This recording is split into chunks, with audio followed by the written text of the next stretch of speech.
Welcome to episode 83 of the Sports Geek podcast. This week I caught up with David Mackay to talk all things sports business and sports business models, making money out of sport, what we all need to do.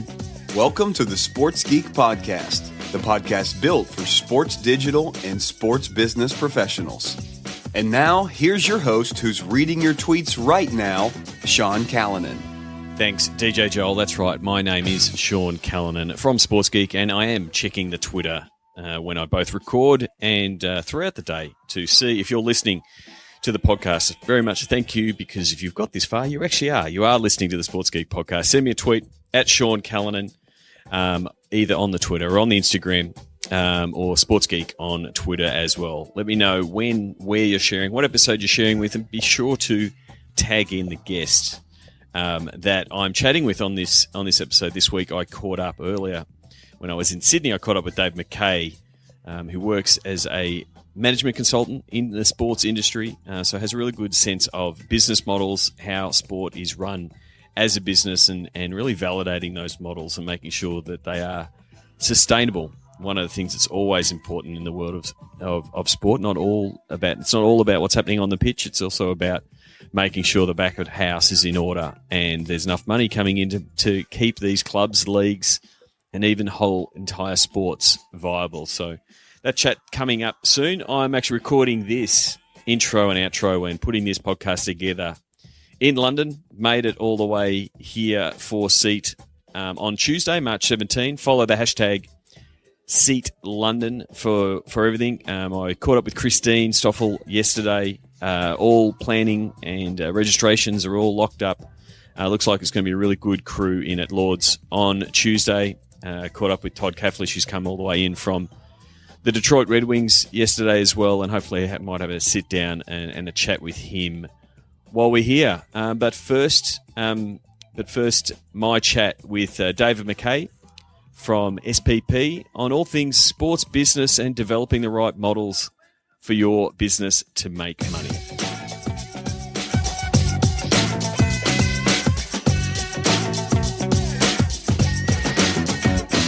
Very happy to be up here on, now it's a sunny Sydney afternoon, overlooking the Sydney Harbour Bridge, and I can see just the top of the Opera House. I'm here with Sports Geek podcast listener and good mate of mine who's made the move up to Sydney, David Mackay. Welcome to the Sports Geek podcast. Thanks, Sean. Great to be on the pod. Yeah. And so, first of all, tell people what your role is and sort of how you got into the space. Yeah, so I'm an associate director at Strategic Project Partners, or SPP. We're a strategy consulting firm. I lead the sports, media, and entertainment practice. And I'm originally a geek like yourself. So worked in IT for 10 odd years, IT consulting and outsourcing. Yep. A company called Atos, who do the IT for the Olympic Games. All right. And then which Olympic Games? Well, they do the contract they started with Salt Lake City. Yep. And their roots, actually, they acquired a company called Schlumberger Samer. Okay, I won't get you to say that multiple times. And Samer subcontracted to IBM for the delivery of the Olympic Games in Sydney 2000. Okay. And then now Atos have a large practice in Barcelona that covers major events. They do the FIFA World Cup. They do both Summer and Winter Olympic Games, and naming sponsors for the Olympics. Yeah, there's a real big crew. And shout out to Roger Bohr in the UK. He was part of the tech team behind London.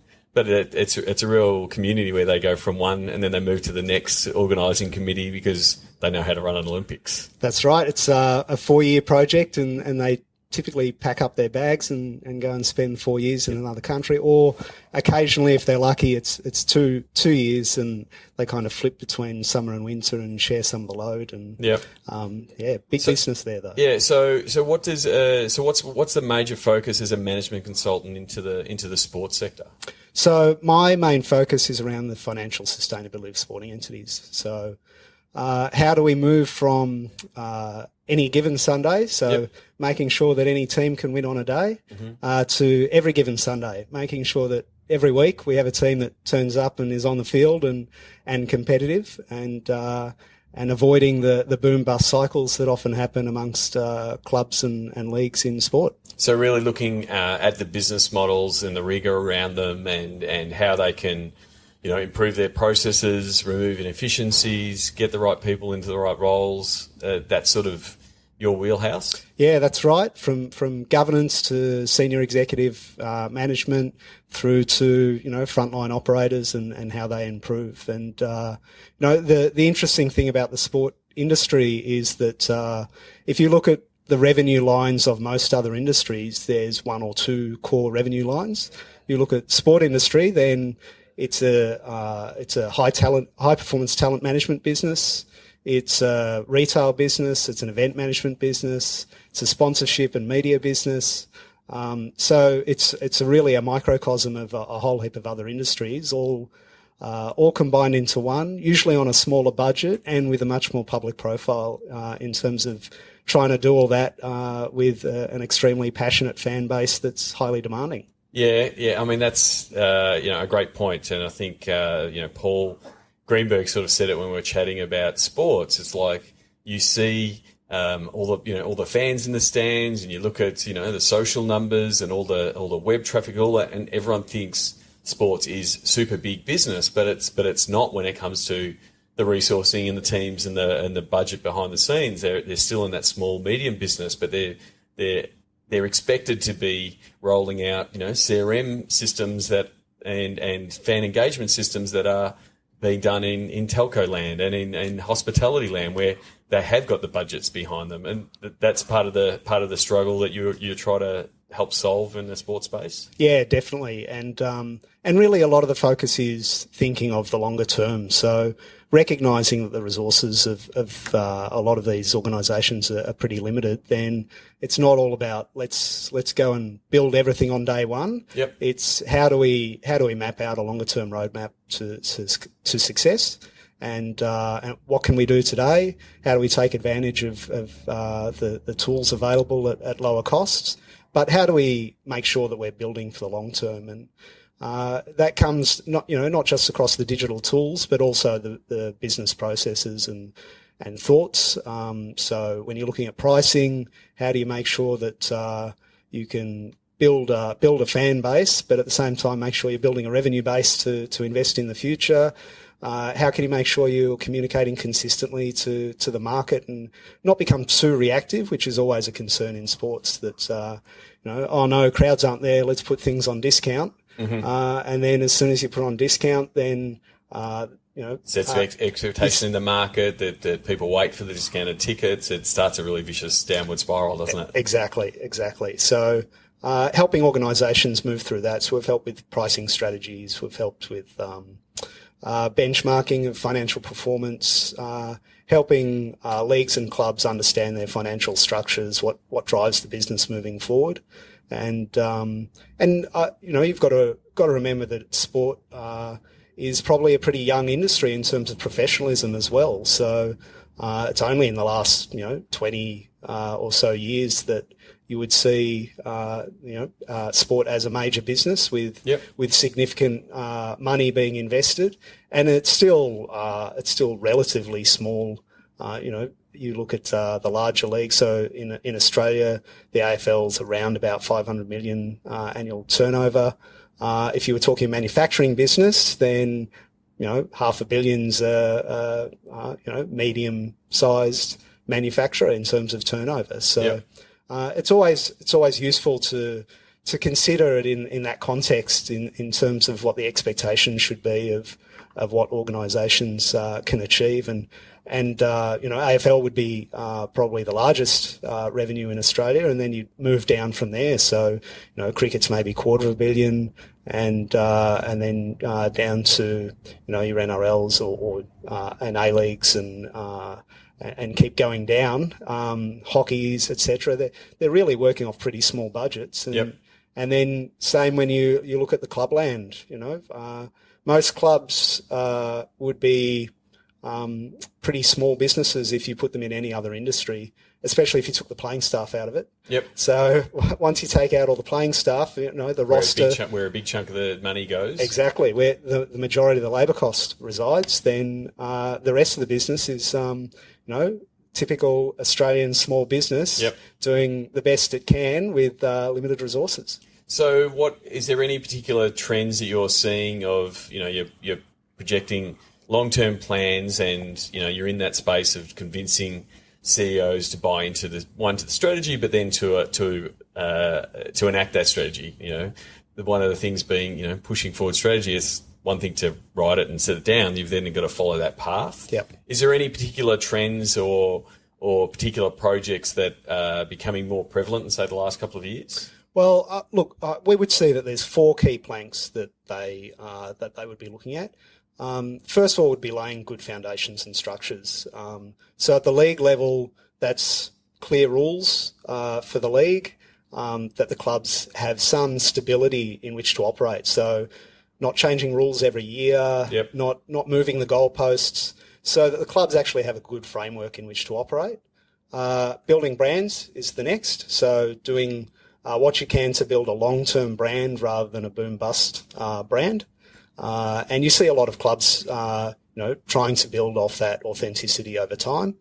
And then fan engagement is essential because ultimately that's your customer, right? Yep. That's and even if you look at the revenue base of an organisation, a sporting organisation, typically you'd say it's roughly, and it definitely varies by sport, but roughly a third media deal, roughly a third sponsorship, and roughly a third from ticketing. Yeah, and your broadcast deal is based on your ability to sell an audience and your fans.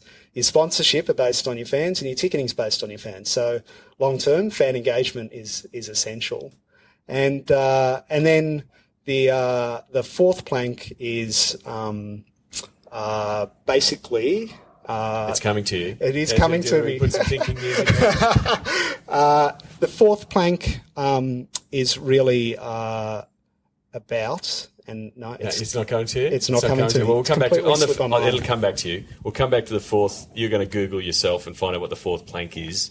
I just want to dive in on the engagement side of things, and I guess again leaning on the stuff from Paul around data and getting more information about the fan and building out that that CRM solution. Yep. Because like you just said, to be able to sell sponsorship, you need to know who your fan is and why a sponsor needs to be involved. To increase your media rights, you need to know what fans are watching, how they're consuming your content.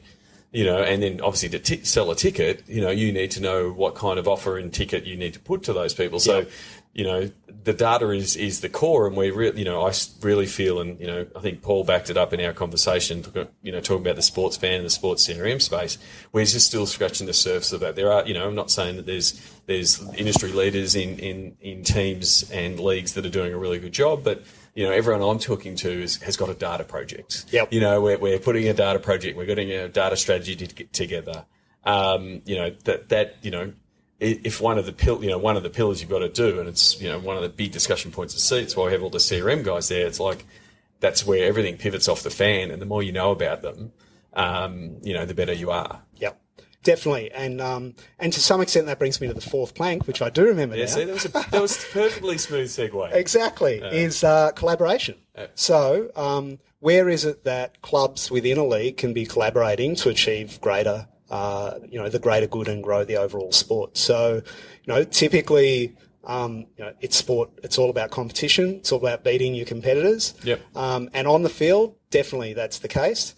But off the field, there's this co-reliance. So, all of your A-League clubs rely on each other to build a stronger sport. And sport is built on rivalries, and rivalries only exist if you've got two strong teams. They don't exist when there's a power club and a weak club. It doesn't happen. So it is the rising tides lift all boats. Exactly. And from so the league point of view, you need that. Yeah, and where we see more success is where those leagues have managed to foster that sense of collaboration. It's not saying that they all collude together, because that brings antitrust issues in itself. But certainly identifying where can we all work together to grow the overall game. Where do we share data? Where do we keep it private? Yep. How can we share best practice? Exactly, I think. And the lessons about what works and what doesn't. And I know you've been involved in similar sorts of workshops. Yep. We've been involved in workshops in trying to encourage that collaboration across teams. Yeah, and I think, if there's a model you ever want to copy, I think the guys at the NBA with their Teambo, Team Marketing Business Operations Group, which is pretty much a group purely built to help facilitate that collaboration. Getting all the teams on a call.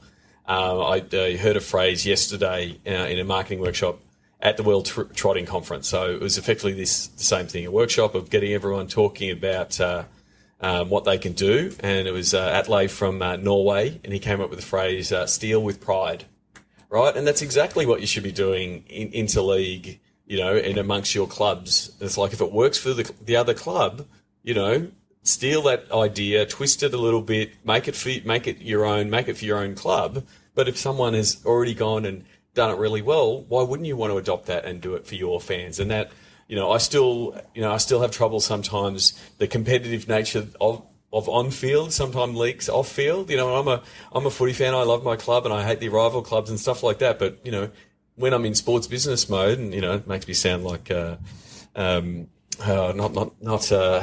the New Zealand guys, the comedians? Businessman. Anyway, I'm not going to do Flight of the Conchords? Yeah, Flight of the Conchords. Yeah. But when I'm in sports business mode, it's not about the rivalry off the field, and that collaboration that can happen, and that's where we see some of the good, digital activations and the Twitter banter when the guys start teaming up and the fans actually do like it, and it's lifts it for both. Yeah, definitely. That sharing of knowledge is important. The other thing with sharing of knowledge is to look cross-sectoral as well. So look outside of sports. What can you leverage? We work across a number of sectors, and we certainly bring a lot of that knowledge from other sectors into sports. You've got the not-for-profit sector, a lot of similar challenges around CRM and how do they engage with donor bases and volunteer bases. Education has the same sorts of problems. Higher education has had a traditional model where their customers pretty much come to them and they're being disrupted. And need to find better ways of engaging with audiences and students in order to beat off other compelling propositions from MOOCs and private providers and all those sorts of things as well. So I think the whole outside of the industry, because the easiest thing to do in sports is to see what other sports are doing. And that's great. Again, steal with pride. I'm gonna steal that phrase and continue to use it. But I also think, there's other industries. So what are they doing in entertainment? What are they doing in music? What are they doing in TV? How are they activating? How are they engaging with fans? Then you have to put the how can I reframe it? How can I twist that for us? That's where there's so much content and inspiration and campaign ideas out there that you can be twisted back for your own club. Yeah, and definitely inspiration is how you need to think of it. You can't just co-opt things holus bolus and expect to achieve the same results. Or in fact, you might achieve the same results and you'll find that what they were seeking to achieve is completely different to what you were seeking to achieve. Yeah, exactly. So the key is to be clear about what it is that you're seeking to achieve. Go and look for examples of organisations that have managed to achieve the same thing, whether it's brand building, whether it's engagement activity, whether it's customer service, encouraging volunteerism, gamification, etc., and then making sure that you're clear on what your objectives are, and then you build and adapt that strategy accordingly. Yep. One thing we've talked about the pro scene and the leagues and clubland, but the other side of sport, which you've worked in and I've worked in, is the NSOs, the national sporting organisations that are in charge of the sport from a participation point of view and growing the sport. What are some of the challenges that they face overall? Well, certainly determining where revenue split goes. Yep. So how much do you invest in participation versus elite?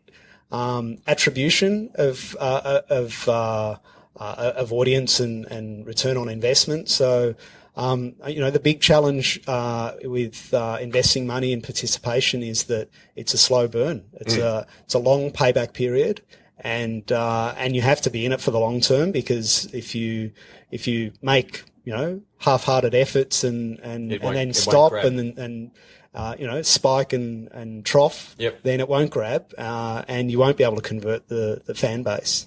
And it is a fine balance, because you have organising bodies that both running grassroots programs, but then they're also running professional leagues, and where the balance lies. And then the other one is the ones that don't have that pro league but are more Olympic based sports. It's always the battle of how much money do we assign to our super elites, and use case studies like swimming or where they've got the elite athletes, and then how much do they keep in grassroots? And if they don't keep grassroots ticking over, you don't produce the athletes. Exactly. So where do you get your super elites from if you don't have people participating in the first place? Yeah. So that's always the conundrum, and I guess that's a different sustainability problem than strictly how much money can we get in from our TV rights. So exactly. what kind of challenges are you looking in that space? Well, a lot of it is around how do you measure benefit, and it's really about structuring the right performance metrics,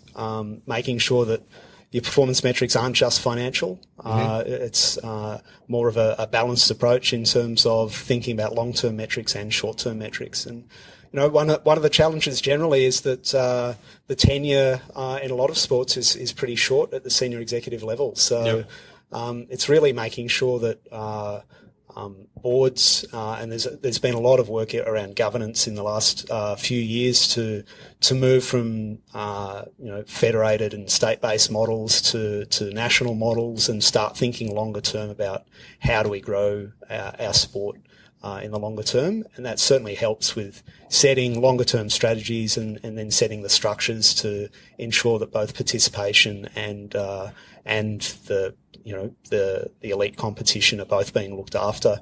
And you certainly see it, cricket have definitely done a lot of work around encouraging participation on the back of more recent broadcast deals. Yep. You've got AFL creating future funds and spending a lot of time around investing in participation. Yeah, I mean, I think a lot of the AFL's success for mine is the marketing and the effort that they put in, almost 20 years ago into Auskick and marketing to women, like that, like you said, that long burn, that's paid off in the last 5 years. Exactly. Those kids are now 18, 20, 21, and they're born and bred, all over footy. But they've also got they've completely changed their both their participation mix, but also the attendee mix of, getting more women to the games. If you go back 20, 25 years, and there wasn't many women at the game. So, you do have to take that long view with some of that kind of stuff. Definitely. And it's a balancing act, even at the elite level, in terms of how do we balance meeting the needs of broadcasters, who are a third of our revenue, versus fans in stadiums, who are a third of our revenue, and we want to enhance the viewing experience for our broadcasters, but we need to enhance the in-stadium experience for our fans. And empty stadiums don't look great on TV, but if everything's so easy to watch on TV and consume, then it's a real. I mean, looking at other sectors, retail, exactly the same sort of thing. How do we change the in-store experience? Rather than the in-store transaction, which is historically retail was very much about the transaction in-store. Now it's all about the experience in-store. And, look at people like Apple, where the Apple Store is a destination for experience. Yeah. It's not just about pulling people in and running the transaction. The offshoot of creating that experience is that Apple stores are highly profitable now because people do buy in them. But initially, it was certainly all about the experience. Mm. And I guess, going back to that, revenue pie that we've been talking about, it was a pie that Oscar Ugas, formerly from Barcelona, showed. Real Madrid. Make that get bad correct. mistake. Bad mistake. Sorry, Oscar. Showing that pie of that third, third TV, third sponsorship, third ticketing. If you're going to grow the pie, you need to start creating that that fourth piece of the pie. Yeah. Because those pieces are getting, maximised. Like Yep.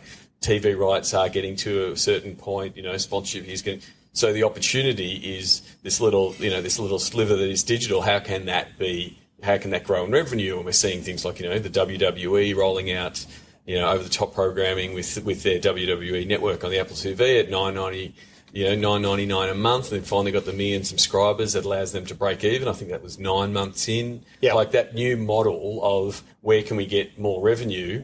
I don't think not too many leagues and teams are ready to push away the TV money, because the TV money is going to keep coming in and still be quite attractive. And it provides the long-term cash flow. It does. But like, how can you build out these revenue streams and effectively make that sliver a little bit bigger? Well, that's right. And I mean, a lot of it is about attribution. So, I mean, certainly we would see digital is not necessarily a new sliver. It's more underpinning the other three slivers. Yep. So it's digital is a platform that you need to be using to grow the revenues across those other three areas. And we see that in activation of sponsorships. We see that in media deals, and we see it in fan engagement, both in stadium and outside the stadium. And it is really a big part of that, the experience. Like, exactly. Rob Key, who was speaking at the conference at the World Training Conference that I was at, is, the experience of your product is your product. Yep. Right. And so the way you go to the game and how you consume it, both from in real life and what you take in with your eyes and ears, as well as how the phone in your pocket can enhance or detract, but hopefully enhance that experience. That is your product. That's the total thing. And that's currently still how do we solve it from a stadium point of view? As Wi-Fi and things have rolled in, but it's like, how can we make it a completely different experience than the one that is on the couch, and and enhance that experience for what those people are. So we're seeing more and more of this experience, pop-up shops and activations where it's you're going in and you're taking all these things and all the senses. That's what sport offers. We're just got to take more of that stuff and put it in the live experience of sport so you can consume it that way. Yeah, and I mean, looking internally inside the sporting organisations, you would definitely have seen, and I've certainly seen based on our backgrounds, IT went through the same journey. IT started off as it's a back office cost centre. Yeah, the poor stepchild. Poor stepchild, stick it under the CFO and treat it as a cost centre. And then gradually it's been turned into, well, actually IT is an enabler for the organisation to achieve competitive advantage. And digital is... Well, to me, it's another form of IT. It's not necessarily something but it has had radically new, but it's gone through the same journey. Yeah, definitely. But that's the perspective of a former geek, and I know that I've spoken to people who are from marketing backgrounds, and they say, "Oh, marketing was always the poor brother and never got the treatment it deserved." And everyone's got their woe is me. That's right. Everyone feels they're the poor cousin. Yeah. Oh, very good. Thank you very much for agreeing to the time to have a chat on the podcast. Always good to catch up, to talk all things sport with you. Where can people find you on the Twitter and the internet if they want to send you a tweet to say hello? So on Twitter, my handle is @DG_Mackay. That's MACKAY. And Instagram's the same. And for email, it's david.mackay@spp.com.au. And we'll have a link to David's, both his Twitter handle and his LinkedIn account on the show notes. We're now into the second 100 of Sports Geek podcast guests, so onwards and upwards to 200. Thanks a lot for coming on the podcast. Thanks very much, Sean. Sign up for the Sports Geek News at sportsgeekhq.com/SGN. Thanks again to Dave Mackay at DG Mackay on the Twitter. Send him a tweet to tell him that you'd listened to the episode and you enjoyed it. And what's your take on, I guess, the different business models out there and the different challenges that are facing sports, not only from a team level. We talk a lot of this on this podcast about what happens at a team level, but also at a league level. Then the other part is the organising bodies, the people looking after the stewardship, if I could say that, of a sport itself, and making sure people are participating in a sport and making sure the models around it are sustainable. And I think that's a real key word of a lot of the stuff that David does with sport is making a sport sustainable. As I said in the opener, I am in London for this week. So please, if you are in London and you can't make it to seat at Lord's on the 17th, please, follow the hashtag Seat London. We'll be putting out a lot of content. We might even be playing around with a little bit of Meerkat action. A few people have been asking me about Meerkat, my thoughts on Meerkat and where it'll fit. For those of you who don't know, I'm not talking about an animal you see at the zoo, although it is the one in the same. I'm talking about the Meerkat app. It's an app available on the iPhone, which is one of the reasons you haven't seen me using it, because I'm an Android guy, that allows you to do live streaming directly to Twitter. And it's tune in when it's there and then once you've stopped recording, it's off and it's gone. And so, there's a few people jumping on board. Gary V is one that's been live meerkatting when he's recording his daily shows, that kind of thing. And there had been a few sort of sports spaces sort of looking at how they can use it. Obviously, when in the discussion I had with Danny Keynes back in way back in episode 82, video is the battleground currently for all these different platforms. So, this is just another component of it, live video. And we saw just even earlier this week, Twitter acquired an app, Periscope, much in the same way they acquired Vine. Hasn't even gone live, and it looks to be pretty much a carbon copy of Meerkat. So I feel for the guys at Meerkat who have pulled out an app, getting a lot of buzz for it, and then boom, Twitter goes and buys it and to offer it natively inside Twitter. So it'll be interesting to see how that develops. It'll also be interesting to see how that develops with rights holders. I spoke back in episode 81 with Matt Henry from the NRL.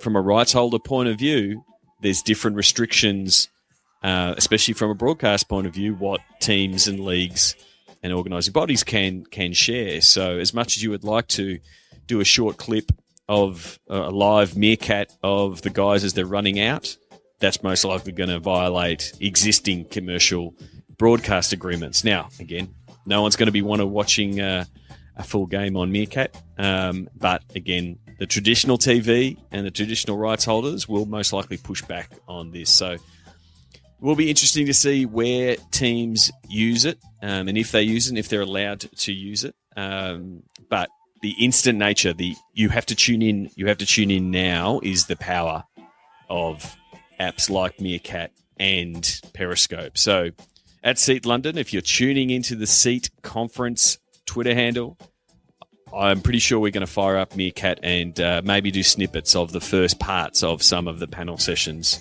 and maybe I might do some Q&A via the Seat Conference Twitter handle. So you've asked me how I think it's going to go. One of my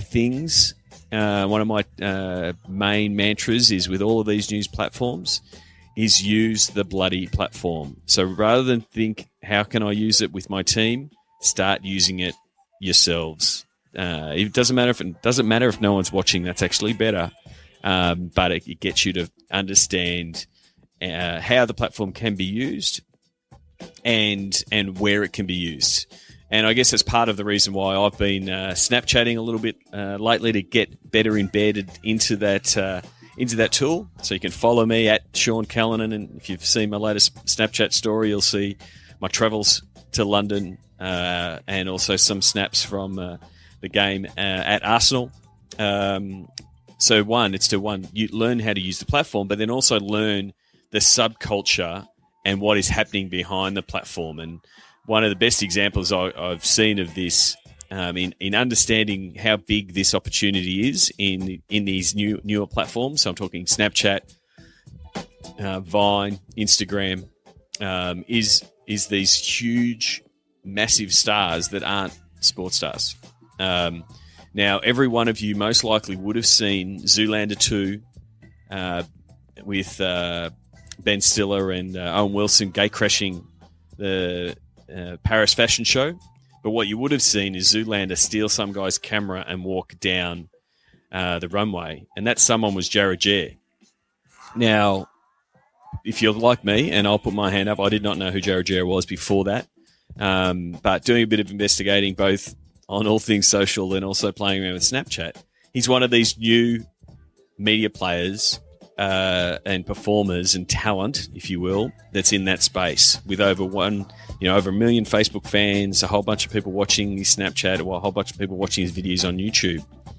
And so he was obviously invited by the producers of Zoolander. He was giving behind-the-scenes Snapchat stories of that whole experience, and the whole Zoolander stole my photo. It was all planned. Sorry everyone if I'm like telling you that Santa Claus doesn't exist, but it's just the case of it looked like an awesome viral look. Zoolander's grabbed someone's phone, but he did it with a massive influencer in that millennial market.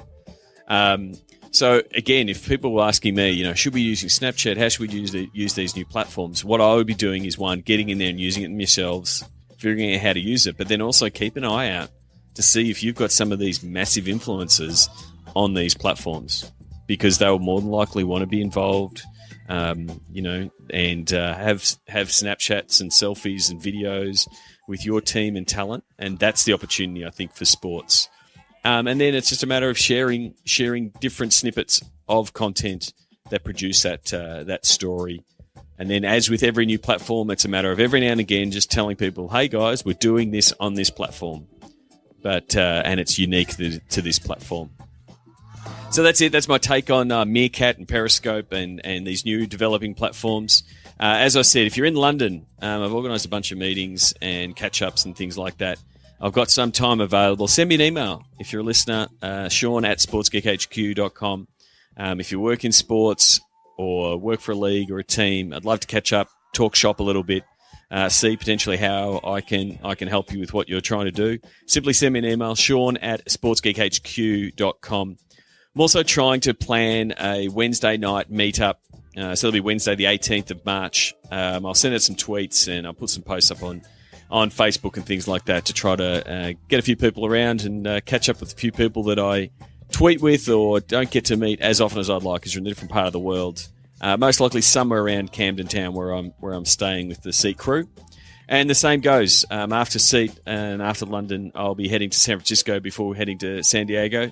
If you're in that part of the world, send me an email and we'll organise a time to catch up for a beer, for a coffee, for something or other, and pretty much do what we do, talk shop, and who knows, we might even bring the podcasting equipment and do a quick episode. That's it from me. As I said earlier in the show, you can follow me at Sean Callanan on Twitter. Please, if you're in London or in San Francisco, please drop me a line.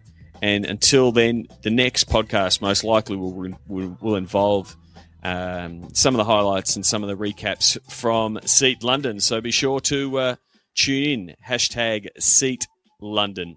Until next episode, because I don't actually know how many episodes I'm going to be producing while I'm traveling. I might do multiple. I might bank them up. So it'll be interesting to see how many, but I'm feeling that I might do more than weekly episodes as I get a fair few interviews over the next couple of weeks. So simply stay tuned. Don't forget you can subscribe to the Sports Geek podcast in iTunes, sportsgeekhq.com/iTunes. Also, Stitcher, Audio Boom, SoundCloud are also the platforms. If you could leave an iTunes review, that would be terrific. We're closing in on 60 iTunes reviews worldwide. Very much appreciative of that. And I think that's everything. The sounds of the game this week. Very lucky to go to see Arsenal in action against West Ham at Emirates Stadium. And I had the sound recorder going after Arsenal scored their second goal, only to go and then score a third goal. Go you Gunners. Like the Sports Geek podcast? Find us on Facebook at facebook.com/sportsgeek.